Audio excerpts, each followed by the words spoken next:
Korang pernah bayangkan tak, baju korang boleh jadi skrin TV macam ni? Teknologi ni dipanggil LED dress atau projection mapping fashion.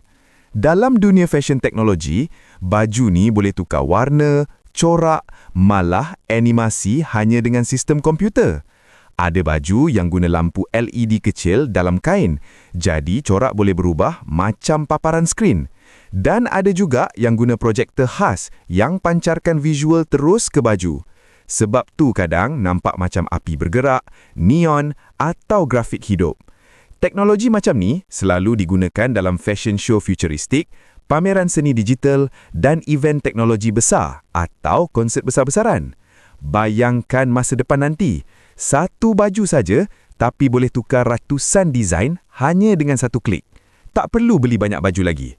Persoalannya sekarang, kalau teknologi ni dijual kepada orang biasa, korang sanggup pakai baju macam ni ke? Kalau raya ni nak tampil lain dari yang lain tahun 2026 ni, korang kena ada satu untuk pakai raya kedua. Apa pendapat korang? Komen kat bawah.